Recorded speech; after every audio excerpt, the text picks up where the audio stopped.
அந்த தப்பை மறைக்க பார்க்குறாங்க. இன்னும் சிலர் அதுக்கு ஒருபடி மேலே போயிட்டு அவருடைய ஆட்சியெல்லாம் கவர்ந்துருங்க அப்படிங்கிறாரு. அவங்க வரவே மாட்டாங்கன்னு சொன்னதை சொல்லிட்டு இப்போ வந்துட்டாருன்னே அவருடைய ஆட்சி வந்து நிலைக்காது, கவிழ்ந்துருமா. சில விஷயங்கள் இது வந்து அரசியல் சாணக்கியத்தனம் சொல்லுவாங்க. பொதுமக்கள் பார்வையில் வந்து அயோக்கியத்தனமா தெரிஞ்சா கூட இது வந்து சாணக்கியத்தனம் அப்படின்னு சொல்லுவாங்க. விஜய் அப்படிங்கிற அந்த ஒரு போர்ட்ரேட்டை மனசுல ஏத்தாம அது ஒரு ஜாதகம் நம்மள்கிட்ட வந்திருக்குங்கிறத மட்டும் எடுத்துக்கிட்டு, அனைவருக்கும் வணக்கம், ஓம் நமச்சிவாயா. விஜயோடைய ஆட்சி கவிழ்ந்துரும் உண்மையா அப்படிங்கிறத வந்து இப்போ எல்லாருமே வந்து போட்டுட்டு இருக்காங்க. என்ன காரணம்னு பார்த்தீங்கன்னா, அவங்களுடைய கணிப்பு தவறாயிடுச்சு. இப்போ நான் கணிச்சது சக்ஸஸ் ஆயிடுச்சு அப்படின்னு சொல்லி நம்ம வந்து இதில் பெருமையும் கொள்ள முடியாது. அவங்க கணிப்பு தோத்தடிச்சுன்னு சொல்லிட்டு நம்ம வந்து அவங்கள வந்து சிறுமையும் படுத்த முடியாது. என்ன ரீசன் பார்த்தீங்கன்னா, எல்லாருமே ஒரு மனிதர்கள் தான். கணித திறமையின் அடிப்படையில் ஒரு கெஸ்ஸிங்கில் நம்ம சொல்கிறோம் சக்ஸஸ் ஆகும் ஃபெயிலியர் ஆகும் அப்படிங்கிற ரேஷியோ அடிப்படையில் தவறுறது மனித இயல்பு தான். நம்மலாம் கடவுள் கிடையாது. அப்போ தான் கடவுள் ஆயிடுவோமே. நானே வந்து சிஎம் ஆயிடுவேன். எதுக்கு வந்து நாங்கள் வந்து இன்னொருத்தங்களுக்கு சொல்லிட்டு இருக்கோம். இது வந்து ஒரு கெஸ்ஸிங் தான். உங்களுடைய புலமையின் அடிப்படையில், கணித அறிவின் அடிப்படையில் நீங்கள் சொல்கிறது தான். அந்த அடிப்படையில் சில பேருக்கு தவறி போச்சு, எனக்கு சக்ஸஸ் ஆகிடுச்சு. அந்த தவறி போனவங்கள சிலவங்க என்ன சொல்லிட்டாங்கன்னா, டீசெண்டாக இந்த தடவை கெஸ்ஸிங் மிஸ் ஆகிடுச்சுங்க, தப்பு தான் அப்படின்னு சொல்லிட்டு அவங்க பதிவு போட்டுட்டு போயிட்டாங்க. ஆனால் இன்னும் சில பேர் என்ன செஞ்சாங்கன்னா, அவங்கள வந்து இன்னும் அவங்க வந்து முட்டு கொடுத்துட்டு தான் இருக்கிறாங்க. என்னென்னா, நாங்கள் வந்து நெட்டில் இருந்து எடுத்துட்டோம், இல்லைன்னா நாங்கள் அப்படி இது பண்ணிடுவோம் இப்படி இது பண்ணிடுவோம்னு சொல்லிட்டு அந்த தப்பை மறைக்க பார்க்குறாங்க. இன்னும் சிலர் அதுக்கு ஒருபடி மேலே போயிட்டு அவருடைய ஆட்சியெல்லாம் கவர்ந்துருங்க அப்படிங்கிறாரு. அவங்க வரவே மாட்டாங்கன்னு சொன்னதை சொல்லிட்டு இப்போ வந்துட்டாருன்னே அவருடைய ஆட்சி வந்து நிலைக்காது, கவிழ்ந்துருமா. இப்படிலாம் வந்து பதிவு போட்டுட்டு அலையிறாங்க. இதுதான் வந்து பார்க்குறது கஷ்டமாக இருக்குது. இந்த மாதிரி நபர்களால் தான் பொதுமக்களுக்கு ஜோதிடத்தின் மீது உள்ள அந்த இதுவே வந்து குறையுது. இது இன்னும் ஒருபடி மேலே போய் கார்பரேட் கையில் போயிட்டு அவங்க ஆப்லெல்லாம் போட்டு 10 நிமிஷத்துக்கு 2 ரூபா 1 ரூபா இந்த மாதிரிலாம் நான் பார்க்குறேன். இப்போ அடிக்கடி வந்து பார்க்குறேன். நீங்கள் உள்ள பணம் கட்டி போனீங்கன்னா உங்களுக்கு வந்து ஒரு நல்ல பதிலும் செய்யாமல், நானே ஒரு ஐடி மாதிரி போனேன். இப்போ என்னதான் பண்ணுறாங்கன்னு தெரிஞ்சுக்கலாம்னு சொல்லிட்டு நான் ஒரு ஐடியில் உள்ளே போயிட்டு கேள்வி கேட்குற மாதிரி என்னுடைய இந்த தசை எப்படி இருக்குங்க அப்படின்னா, நான் கேட்குற கேள்விக்கு அது பதில் சொல்ல முடிக்குது. எதிரில் உண்மையிலே ஆட்க தான் இருக்காங்களா இல்லை ஏஏ வச்சு பணம் சம்பாதிக்கிறாங்களான்னு தெரியல. எல்லா கார்பரேட் நிறுவனத்தையும் சேர்த்து தான் சொல்கிறேன். உள்ளே நம்ம போனோம்னா அவங்க எதிரில் இருந்துக்கிட்டு பேசுகிறாங்கன்னா என்ன இல்லை, மெசேஜ் மூலியமாக தான். மெசேஜ் மூலியமாக உங்கள் பணம் 1 நிமிஷத்துக்கு இவ்வளோ ரூபான்னு சொல்லி அது விரயமாகுதே ஒழிய நம்ம கேட்ட கேள்விக்கு அது பதில் கடைசி வரைக்கும் கொடுக்கவே இல்லை. நீங்களும் போய் வந்து ட்ரை பண்ணி பாருங்கள். இந்த மாதிரி ஆட்களால் ஜோதிடத்துடைய அந்த இதுதான் வந்து கெட்டு போகுது. இந்த மாதிரி ஆட்களால் ஜோதிடத்தோட இதுதான் கெட்டு போகுது. ஜோதிடம் பொய் இல்லை அப்படின்னு சொல்லி நம்மளுடைய ஷோ வந்து ஒரு இதில் சொல்லியிருப்பாரு. அது உண்மைதான். ஜோதிடம் பொய் இல்லை. அந்த காலத்தில் உள்ள ஞானிகள், அதுக்கப்புறம் இந்த கணித அறிவில் மேம்பட்டவங்க சில முக்கியமான விதிகளை சொல்லியிருக்காங்க. அதே நேரத்தில் எல்லாருக்குமே இது வந்து புரிஞ்சிருமானா இல்லைங்க. கொஞ்சம் கணித அறிவுலையும் கம்ப்யூட்டர் அறிவு, இந்த புதன் ரொம்ப வலுத்து இருக்கிறவங்களுக்கு இது வந்து கொஞ்சம் நுட்பமாக புரியும். மற்றவங்களுக்கு புரியாதுன்னு கிடையாது, புரியும், ஆவரேஜாக புரியும். அப்படிங்கிற அடிப்படையில் தான் நம்ம எடுத்துக்கிடணும். அந்த நேரத்தில் வந்து இன்னும் சேர்ந்துக்கிட்டு அவங்க பண்ண தப்பை ஒத்துக்கிடாம இன்னும் அவர் வந்து ஆட்சி கவிழ்ந்துரும் சொல்லிட்டு போட்டுட்டு இருக்காங்க. எப்படி கவிழும்? ஜூன் 2ஆம் தேதி குரு பெயர்ச்சி நிகழப்போகுது. அவனுடைய ராசியிலே 12 வருஷத்துக்கு ஒரு தடவை உச்ச ராசியாக வந்து உட்கார போறாரு. சிம்ம லக்னம் சொல்லிட்டேன். சிம்ம லக்னமாக இருக்கும் பொழுது குரு எப்படி கெடுப்பார்? 5ஆம் அதிபதியாகி அவர் இருக்கும் பொழுது அந்த லக்னத்தை பார்த்து செல்வாக்க கொடுக்கணும். 3ஆம் இடம் வெற்றி ஸ்தானம், 11ஆம் இடம் வெற்றி ஸ்தானம், 7ஆம் இடம் சமுதாய தொடர்பு, இத்தனை விஷயத்தையும் மேட்ச் பண்ணி சொல்லியிருக்கேன். அது எப்படி அவர் வந்து இது பண்ணுவார்?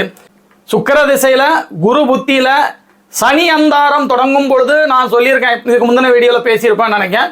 சனி அந்தாரம் வரும் பொழுது சில நெகட்டிவ் விஷயங்கள் வரதான் செய்யும். என்னன்னா, பதவி இழப்பு கிடையாது, அது மீறிய மன அழுத்தம்.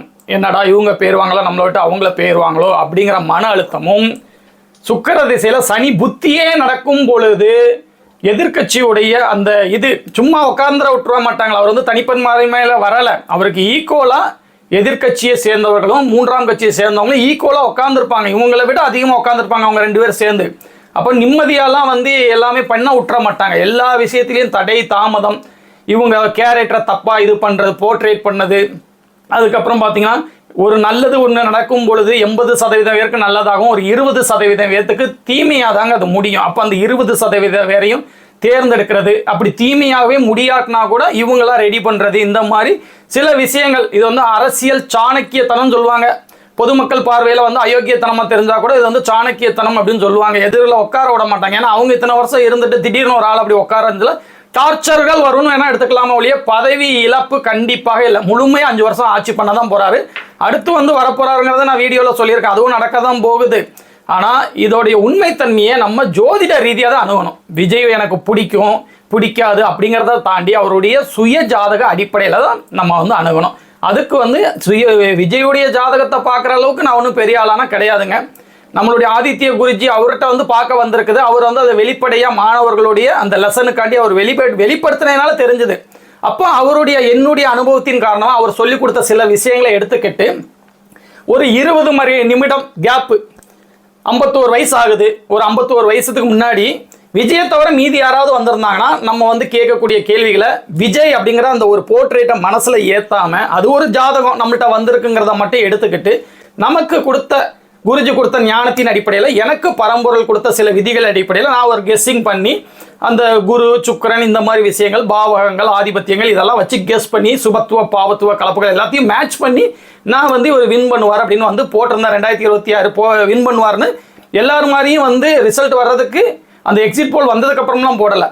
2 மாதத்துக்கு முன்னாடியே, எலெக்ஷனுக்கு 2 மாதத்துக்கு முன்னாடியே நான் வந்து அப்லோட் பண்ணியிருப்பேன். அது வந்து இருக்கும். அந்த வீடியோ வந்து இந்த வீடியோடைய டிஸ்கிரிப்ஷன் லிங்க்ல கூட நான் கொடுக்க சொல்கிறேன். நீங்கள் தாராளமாக போய் பாருங்கள். ஜோதிடம் தெரியணும், நுணுப்பமாக படிக்கணும், எப்படி ஒரு கெஸ் பண்ணாரு ஜோதிட ரீதியாக, சும்மா கெஸ்ஸிங் கிடையாது. நம்ம ஒன்று அவங்க ஆய்வாளர்கள் கிடையாது. இல்லை இப்போ கருத்து கணிப்பாளர்கள் உட்காந்துக்கிட்டு பேசிகிட்டு இருப்பாங்க. அவங்க வந்து நிமிஷத்துக்கு நிமிஷம் விஜய் செல்வாக்கு ஏறுறதை பொறுத்து அப்படி மாற்றிட்டே இருப்பாங்க. அந்த மாதிரி இல்லாமல் அவருடைய ஜாதகத்தை சந்தேகப்பட்டு சிம்ம லக்னமாக இருக்கலாமாங்கிறத லாஜிக்கலாக ஜோதிடத்து ரீதியாக லாஜிக்கலாக எப்படி அப்படிங்கிறத மேட்ச் பண்ணி நான் சொல்லியிருப்பேன். நீங்கள் டைம் இருந்ததுன்னா தாராளமாக அந்த வீடியோ யூஸ் பண்ணி பாருங்கள். இப்போ வந்து ராஜேஸ்வரி விக்கி, அதுக்கப்புறம் வந்து ரேகாஸ்ரீ அப்படிங்கிற 2 பேர் வந்து வாழ்த்து சொல்லியிருந்தாங்க. மகளிர்ன உடனே விஜய் ரசிகர்லாம் இருப்பாங்க அப்படின்னு நினச்சேன். ஏன்னா வந்து நம்மளுடைய சேனலில் வந்து புது கமெண்டாக தெரியுதுன்னு பார்த்தா அந்த ராஜேஸ்வரி விக்கி அப்படிங்கிறவங்க ஏற்கனவே நிறைய கமெண்ட் வந்து அவங்க கொடுத்துருக்காங்க. ஜோதிடத்தில் கொஞ்சம் இன்ட்ரெஸ்ட் உள்ளவங்க மாதிரி தான் தெரியுது. இன்னொரு சகோதரி வந்து அநேகமாக விஜயுடைய ரசிகராக இருப்பாங்கன்னு நினைக்கிறேன். அவங்க 2 பேர்த்துக்கும் என்னுடைய மனமான நன்றிகள். நம்ம வீடியோலேயே வந்து ப்ரீமியம், நம்ம சேனலில் ப்ரீமியம் வீடியோ மெம்பர்ஷிப் வீடியோ போட்டுட்ருக்கோம். ப்ரைஸ் வந்து 299.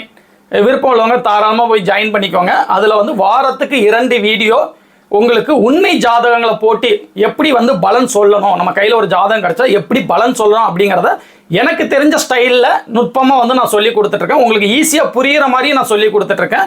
எதிர்காலத்தில் இப்போ உள்ள நடைமுறைக்கு நம்ம எப்படி பலன் சொல்லணும், அவங்களுக்கு வந்து வாழ்க்கையுடைய பிரச்சனைகளை எப்படி தீர்க்கணும், நடைமுறை பரிகாரம், பணம் இல்லாமல் நடைமுறைக்கு சாத்தியமாக அவங்களுடைய பிரச்சனையை எப்படி சொல்யூஷன் கொடுக்கணும் அப்படிங்கிறத ரொம்ப டீட்டெயிலாக நான் வந்து எக்ஸ்பிளைன் பண்ணிட்டு இருக்கேன். விருப்பம் உள்ளவங்க வந்து தாராளமாக ஜாயின் பண்ணிக்கோங்க. இதே மாதிரி இன்னொரு நாள் ஒரு நல்ல வீடியோவில் வந்து நான் அவங்களை வந்து மீட் பண்ணுறேன். ஓம் நமச்சிவாயா.